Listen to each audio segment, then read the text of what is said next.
Hello, welcome to the Comic Book Commentary. I'm Bo Leidig, and this week we're going to be diving back into the crime-riddled streets of Rankor Island with Violent Messiahs number 3. So let's zoom in and take a closer look. First published in September of 2000, we see here on the cover Citizen Payne featured inside of a room that's being opened by one Lieutenant Sherry Major, as we saw at the end of issue number 2. But I like that this cover is an actual photograph mixed with an illustration. This is the early transitional period of digital artwork digital production means being integrated into comic books. And it's kind of cool to see, this is where we're seeing it start to really come into the forefront. And, it's well on its way at this point into becoming the norm where digital production is everywhere in comic books now. But, back in the late 90s and early 2000s, it was still kind of novel. Creators: Joshua D.M. Dysart, William O'Neill. Writer: Joshua D.M. Dysart. Pencils: Tone Rodriguez. Colors: Travis Smith. Inker: Marlo Alquiza. Letters: Dreamer Designs, Robin Spera? I'm saying that wrong, I'm sure. And Dennis Heisler. Cover: Travis Smith. CEO, Editor-in-Chief: Jan Usteen O'Neill. Copy Editor: Paul Story. Administrative Assistant: R.J. Gameo. Boy, I'm really bad at pronouncing some of these. I apologize to all of the people whose names I just said completely wrong. We see here on the first page that there's a couple of men walking down the street approaching a late night liquor store, as the attendant inside is watching a news report where the mayor is talking about the vigilantes, Citizen Payne and the Family Man, who are on a bit of a spree of stopping people who are doing criminal things, but also murdering them in the process, and in the case of Citizen Payne, doing massive damage to the Rankor Island port district to the point where it's going to have a really negative impact on the city's economy. And the mayor is not happy about what's been going on and pleads with the people to let them know that this kind of violence is never the answer, and that if they don't allow the criminal justice system to play out, then it really threatens the very foundation of modern society. As we see the two men in shadow enter the store in what seems to be an ominous fashion. Also, I'd like to point out that we see an advertisement in the window of the liquor store here for Shinerbach beer, which I believe is probably in reference to Joshua Dysart having just recently moved to California from Texas. Shinerbach being a Texas locally brewed beer that you can actually get in a lot of states now, but in the early 2000s, getting it too far outside of the state of Texas was probably pretty difficult. Also, an advertisement for Duff Beer, the preferred beer of one Homer Simpson. And I believe this might actually be in reference to the fact that Tone Rodriguez worked on The Simpsons. I don't know if it was at this time he was working on The Simpsons or he was just a fan of it at this point, but I know he did work for that TV show at one point, and it might have been during this time frame.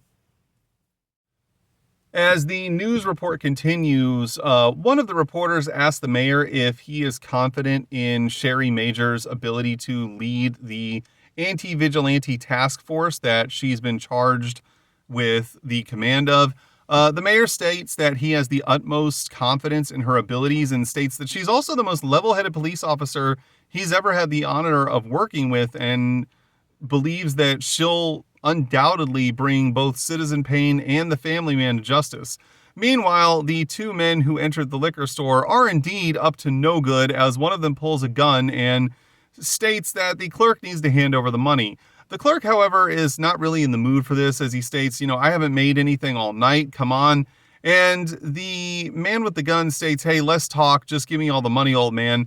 At this point, the clerk seems to get really angry with them and states, I hope that Citizen Payne finds you and, gives you what you deserve.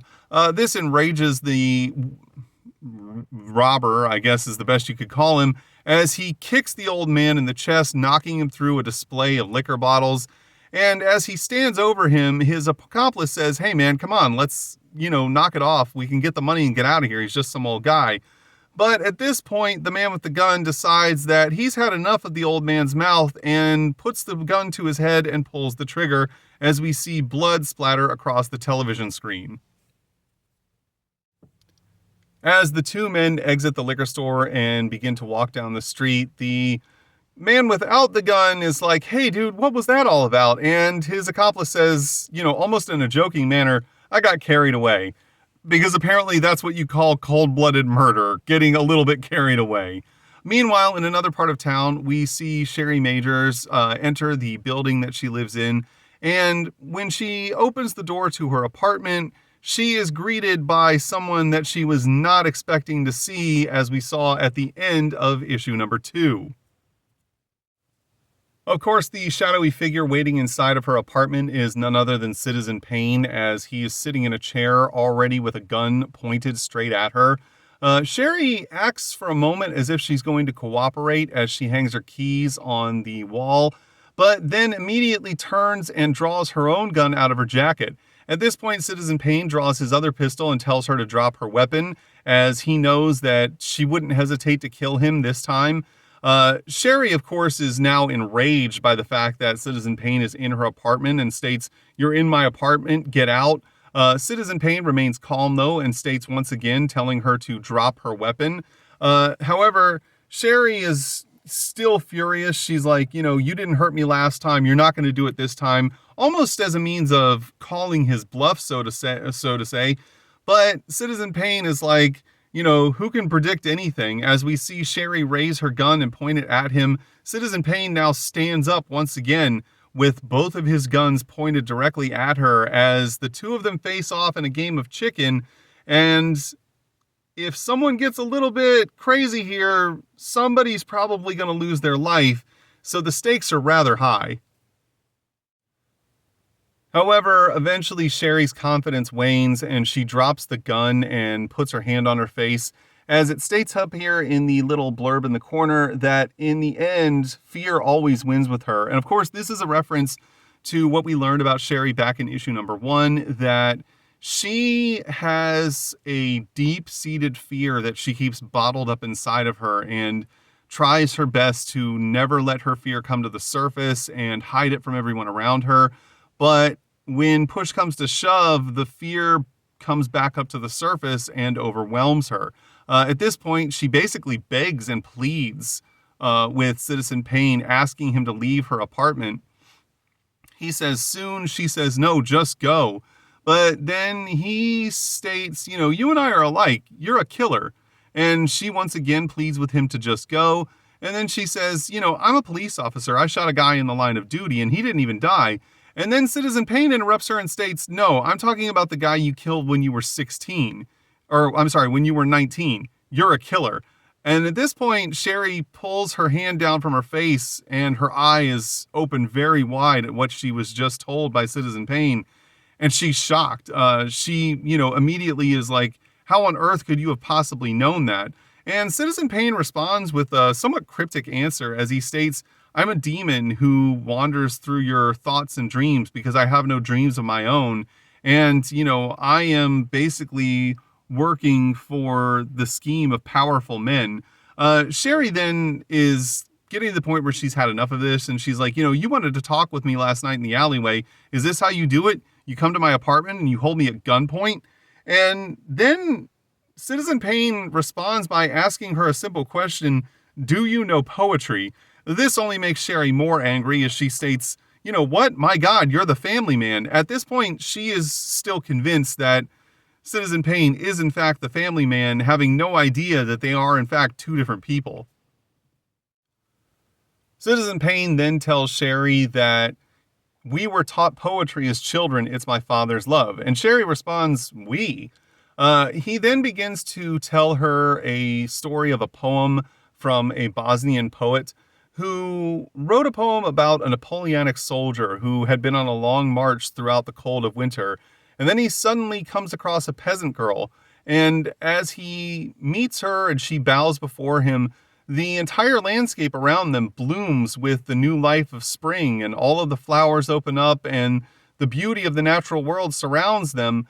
But the soldier doesn't notice any of this because he is lost in the gaze of the peasant girl's green eyes, as we see a close-up of Sherry's eyes, which are also green. And then he asks Sherry, have you ever known this feeling? Do you understand? And Sherry thinks at this point maybe he's trying to say that he's falling for her. So she tries to play it cool and says, no, listen, I want you to come with me. I can hear that there's a human being under that mask, and if you can take it off and come with me down to the station, we can find a way around this. But then Citizen Payne becomes very angry and states, if you think I'm a human being under here, then you have no idea who you're dealing with. He then states that the one you call the family man is actually named Jeremiah Parker. And I'll tell you, exactly who he is and where to find him, and you can go arrest him, and it'll be the highlight of your entire career. But don't make the mistake of following me. Leave me out of this, and if you try and follow me, it'll be black roses on your grave. Sherry Winters is very upset about this as we see Citizen Payne turn to leave her apartment, and she states, can you at least just do me the favor of promising me you're not going to raise hell like you did back at the docks? And he turns back and says to her, I haven't even begun to raise hell. As he rounds the corner, Sherry decides to try and make the arrest as she leans down, grabs her gun, and chases him out through a window, which he's already left, and she realizes that he's made his escape and she's missed her opportunity. Meanwhile, back at the North End Mansion, which of course is the home of Citizen Payne's father, he's rolling around looking for his son, whose name is actually Job, as we found out earlier. And as he enters Job's room, he finds that the computer is on. And as he looks at the screen, he realizes that it's all about Sherry Majors and pictures of her and her information. And he realizes that his son is not exactly following all of the orders that he's been given. He then takes this opportunity to pick up the phone, and when the operator asks, how can his long distance call be directed, he responds by saying Novus Orodu Seclorum, and is then given a sequence of voice recognition systems checking. He's then verified and given to a special operator who addresses him as Jubal, father of all, holder of secrets, member of the Skull and Bones. What can I, your humble servant, do for you? And he simply states, contact the keepers. Meanwhile, in another part of the island, notably the apartment of one Detective Houston, we see that Houston is sitting around in his underwear smoking some weed, and he's listening to some music when he's interrupted by someone pounding on his door. As he turns off the music and opens the door, he's greeted by one Sherry Majors. Initially, he thinks, of course, that this is her responding to the proposition he made to her earlier about coming over to his house and potentially hooking up, and is even stating that, I kind of cleaned up the place just in case, which we can see that his apartment is still an absolute mess, which is kind of hilarious to think that this is the clean version of it. However, Sherry is running a mile a minute as she's like, he was in my home. And Houston's like, who? She's like, Citizen Payne. And he's like, oh my God, what happened? And she tells him that he told her a love story and that she thinks he's trying to connect with her and that he's a monster of a man. And then Houston interrupts her and states, all right, let's get this under control. I'll send a unit over to your house right now. To which she screams, no, you can't do that, as she's just still in full panic mode after having dealt with Citizen Payne in her apartment. Houston then asks Sherry, well, what should I do then? And Sherry's like, haven't you heard? I'm the biggest bitch in the police force and everyone hates me and no one's going to have my back. And then Houston's like, well, then, you've got to stop doing this. You've got to stop acting this way. This isn't the time. And she's like, I live in absolute solitude. Nobody cares if I live or die. Houston once again tells her to stop it, and she responds by grabbing him in her arms and kissing him on the mouth. She then pushes him away, realizing what she's just done, and then states that was a mistake. And Houston's like, well, I didn't think it was a mistake. And then Sherry's like, listen, we have to get this all under control. Citizen Payne gave me the name of the family man. His name is Jeremiah Parker. We can trace his address through the station and then go in with full backup and a SWAT unit. And Houston's like, what the hell was all that? And she's like, I asked the same thing. And Houston clarifies, like, no, no, no, no. I'm not talking about that with Citizen Payne. I'm talking about you just now. What was all that? And she cuts him off and says, get some pants on. And he's like, well, what if it's another trap? And Sherry just says, we've got to chance that. And this is our only potential way of catching the family man. And then she also apologizes and says, I won't become emotional again. I'm back in control now, which leads us to believe that it's not just her fear that Sherry suppresses, it's all of her emotions. And when she becomes highly stressed in a volatile situation, she begins to lose control of not just her fear, but all of her emotions altogether, which is why she was completely out of control and just suddenly grabbed Houston and kissed him. Meanwhile, back at the liquor store that we saw at the beginning of the book, we see a young woman enter as she states, Dad, are you here? And unfortunately, as she turns the corner, she sees his lifeless body on the floor and realizes that her father's been murdered as she screams from inside, no, Dad, please no. We then see a vision from long ago of one of the hallways in the North End mansion and a young boy running towards the doorway that has the angel carved above it. And we don't know exactly what this means. It just says, in memory is revelation. We're then teleported to the apartment of Jeremiah Parker, aka the family man, who is sitting naked in his living room with no furniture, looking at a spider, and then he stands up and says, I can hear you, as we see none other than Citizen Payne step out from the shadows and enter the living room standing face to face with the family man. Jeremiah walks up to Citizen Payne and states, so you're the one who's been following me. He's like, wow, you look really bizarre, though I must admit there's some irony in that costume. It's kind of a cool look. And then Citizen Payne says, enough, I've got questions. I want to know why you're orphaning all these children. And Jeremiah states, I'm not orphaning them, I'm liberating them. He's like, look at this spider over here. It's not supposed to be inside of this apartment. It's supposed to be out in the world, living its life, eating insects and surviving. And it has no hope of doing that here. And he's like, do you think that if I catch this spider in my hand, that it will dream of me as a liberator? And Citizen Payne's like, I have no idea what spiders dream of. And Jeremiah states, look, this spider will never see me as someone who saved them. It'll simply see me as an obstacle it had to overcome. And likely that's the way I'll be looked at by all those children. But in reality, I'm giving them a better life. And that, that's the same thing that he learned from his own father. He's like,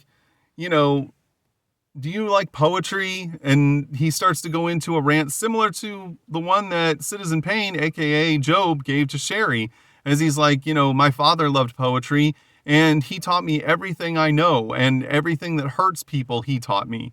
And then Citizen Payne actually interjects and is like, hey, don't you think it's time to start wondering about that? Why we were engineered to be so violent only so that our father could teach us poetry, Jeremiah? And at this point, Jeremiah realizes that he's talking to his brother, Job. And at this point that we find out that Citizen Payne and the family man are in fact brothers. He then goes to embrace his brother and it's like, man, I can't believe you're here. He's like, I would have thought you'd be in some kind of black ops team in South America or something. And Job stops him immediately and is like, look, I've already told the police where you're at. They're coming near to arrest you and you're going to give up and go peacefully. However, Jeremiah walks to the other side of the room and states, so much for old bonding. And, if this is the way things are going to be between us, I don't even know why you showed up. As he continues to walk towards the window, he reaches his hand out and drops the spider and says, despite our programming, ... Jeremiah then finishes his sentence by stating, I really hate all this violence. As he lunges towards his brother, we see him dash across the room, jumping through the air, kicking Job in the chest as Job gets a shot off, grazing Jeremiah in the leg. He continues to get off shots as Jeremiah stands over him, assaulting him, punching him in the face and chest, continuing his assault. And despite being much smaller than his brother, Jeremiah is rather fast and still quite strong as in his own right. As he continues his assault, Job tries his hardest to fight back, but Jeremiah seems to have the upper hand as he fights with a very unbridled sense of aggression. Meanwhile, outside of his apartment building, we see that Sherry has arrived with the police as she realizes that they're hearing gunshots from inside. She states that they're going to go in, and the SWAT team member is stating that we're going to radio this in and let the rest of the precinct know that we're going to need more backup. Trying to mount some form of offense, we see Job rise up and headbutt Jeremiah square in the face. He then kicks his brother off the top of him and across the room and jumps up to his feet. He then pulls his guns out once again and opens fire as we see Jeremiah pull some straight up Matrix move as he runs up the wall to avoid all the bullet fire and falls back down onto the floor at the ready. And at this point, we find out that Job has run out of ammo. Seizing the opportunity, Jeremiah bum rushes him and slams him up against the wall. And as he attempts to punch him in the face, Job quickly grabs his fist mid-punch. He then reaches out with his other hand and grabs his brother around the throat and says, "Impressive, but it's not enough." And Jeremiah responds simply by stating, "I think that spider may have bit me." Job then grabs his brother and throws him across the room, straight through the sliding glass door, and Job lands out on the balcony. However, before the fight can progress any further, Sherry kicks the door open and sees Job standing in the room. She immediately pulls her gun up and says, "Don't move a muscle," as she's got the SWAT team leader with her as well as Detective Houston, and we reach the end of the story for this issue. We then reach the letter section called Letters from the Flock, and as we see here, it's only one page. But wait, there's more. It turns out that it wasn't just one page, it was 3 pages, or so I thought until I turned the page again and saw this. As it turns out, it's actually 5 pages. 5 full pages of this issue are devoted to fan letters. And for that many pages to be devoted to the letters, you'd think that these letters would be saying some interesting things or bringing up, different viewpoints about the story or maybe heavily criticizing the work. Nope, you'd be wrong. In fact, 90% of all of the letters that were published in this issue are all saying exactly the same thing. Hey, we really love this book. Hey, this is a really cool story. Hey, we really love these characters. It's literally just 5 pages of ball washing. There's one letter that's slightly critical in the most liberal sense of the word, where, the writer is there was a few spelling errors that you had in issue number 1. And I feel like the faces of the characters could be a little bit more detailed and be a bit more expressive. And, Joshua concedes that these are probably valid criticisms, but that's it. It's not even a negative type of criticism. It's more of just a positive reinforcement critique. And I'm just shocked that you would blow 5 full pages of this book to publish all these letters that are essentially just saying the same thing over and over again. But, it's a creator-owned book. They can do whatever they want. It does really feel like a lazy way of getting out of drawing, some extra pages for the story. And even if that wasn't the case, instead of publishing this many pages of letters, get yourself a few more advertisements in there and get some extra money flowing, so you're not as heavily reliant on just book sales. And I know a lot of people don't like having tons of ads in books, and it can get really annoying, especially with DC and Marvel. But in this case, it's an independent book. It's an independent creator. They can use the money, and it would be better to me in terms of breaking things up instead of just having 5 full pages of fan letters that are all just telling you how great you are. We then reach the editorial page of the book, in which we get an editorial from both Tony and Joshua. Tone, he decides to basically give everybody an update about what's been going on in his life, as he's been experiencing a lot of death of close family members at this stage, which is why the book was a little bit late. It's very understandable, and it really is, pretty impressive that he was able to keep pushing on, having experienced so many people that he loved dying at such a, close span of time to one another. And it's admirable that he wouldn't just give up on the project altogether. Meanwhile, Joshua states that, he's not going to be talking about anything nearly as serious as Tony. And he actually didn't want to publish anything. He wanted to give Tone the entirety of the editorial page. But as he saw that Tone's writing wouldn't fill the whole thing unless you increase the font size, he wanted to add in the criticisms that they had been facing about the profanity that was in this book. It does use some pretty hardcore expletives for a comic book, but, to me, it doesn't bother me. Swearing is not something that really bothers me in most situations, unless you're doing it in front of like little kids or something. And I think it also adds to the realism of this book, given that, it's not like you're dealing with caped superheroes or anything. Yes, Job is in fact wearing this costume and taking on this mantra of Citizen Pain, but at the same time, it's all grounded in reality. Like, these are all like regular people, and it's this gritty crime drama that, feels natural to have that kind of language. And in the end, Josh is just like, look, I'm really anti-censorship, so if it's something you don't like, just don't read it, which, by the way, is the best way to approach it.